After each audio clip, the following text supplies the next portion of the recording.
Hi, I'm Dr. Gaby Cora, and welcome to my show, Dr. Gaby's Take, Make Life Interesting.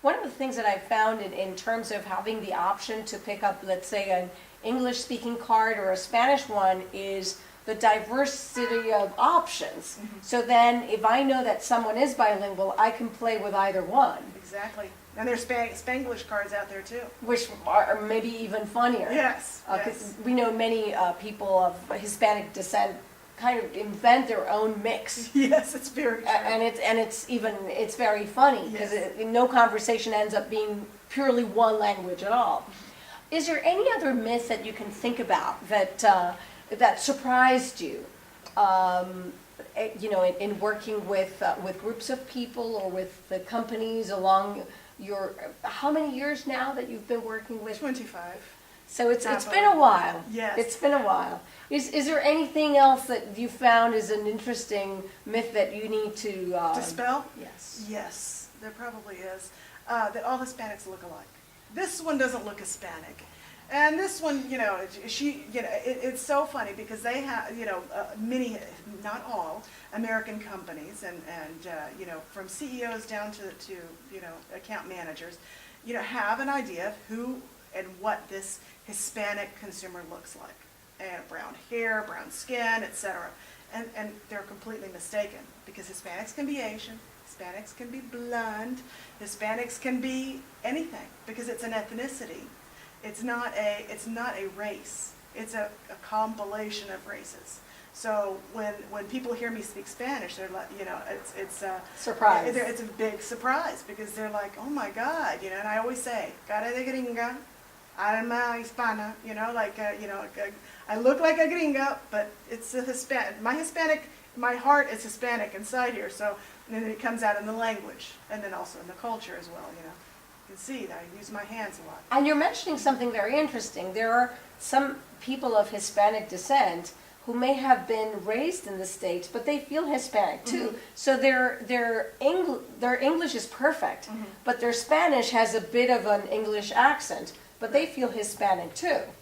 Yes, and you see that especially in certain geographic areas. For example, San Antonio has been a Hispanic, it used to be part of Mexico. Before that, it was a part of Spain.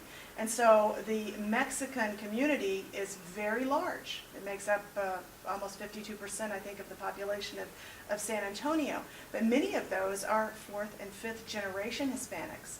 And so they may not speak Spanish at all. But their hearts are Hispanic. Their great-grandmothers and their grandmothers were Hispanic and probably spoke some Spanish at home, if not all the time. They still eat the traditional foods of their grandparents and their great-great-grandparents. The influence of food, of decorations, yes, and color, construction. Exactly. You go to San Antonio and you go to certain areas of town, you feel like you're maybe in Mexico in 1870, but with a lot more amenities, like really nice cars and televisions and things like that. Color is just a part of and I can't say it's across the board because I don't think it's all ethnicities are the same, but it's very much part of the Mexican and Central American cultures. When Hispanic families come to this country, they may have different dreams or expectations. What have you found is most common? Well, if we're talking about Hispanic immigrants, especially from that Mexican Central American group, they usually don't come as families. Initially, either the husband will come first, or someone is going to come by on their own. The first thing that they're going to do is they're going to find a community of like people so that they feel comfortable and they get the lowdown on how to maneuver within the U.S. And then they start bringing family. They might bring the kids, the wife, or they find their wife in the neighborhood. And they work very, very hard. It's another misconception on behalf of a lot of Americans is that Hispanics don't work, especially Mexicans and Central Americans. But they work 2-3 jobs, and they're very, they move quite a bit. And the reason they do that, from the American perspective, is that they're not paying their bills, they're moving, which is total fallacy. They're moving because they're starting to make a little more money, so they want to take them to a better neighborhood where they have better schools, and all that family wants, or that the parents of these children want, is to provide a life for these kids that can take them to the next level. They don't expect them to be the president of the United States, and they don't want them to be a Donald Trump. They want them to have a better life than they did and provide and push their children up to the next notch. And that's really the heart and soul of why Hispanic immigrants come here, is that they want a better life for themselves and their family first, as opposed to themselves. And so when you'll see this in kids, in third and fourth generation, talking about how hard their grandparents worked and how hard they have to work.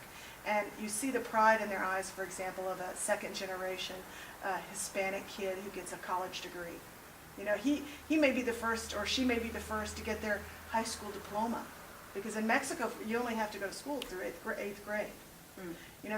So getting a high school diploma is a huge accomplishment. Getting a college degree is huge, and so there's a lot of pride in helping them along. So family education to a certain point. What I've also found with education is that they don't believe they need to go too far, and that's very ethnic. A certain group of Hispanics believe that. They want their kid to get their high school diploma, but don't go to college. You need to get out and work so you can help the family. On the other hand, if you look at other markets like in Miami and New York, where you have a lot of Cuban community, for example, in South America, Argentines, Venezuelans, Colombians, no, they want something else. They want their kids to go to college. They want their kids to be doctors and engineers and lawyers and business owners. The professional part. The professional part. So it's very, it really, as far as looking at a future and how they envision a future for their kids, it's very different by ethnicity.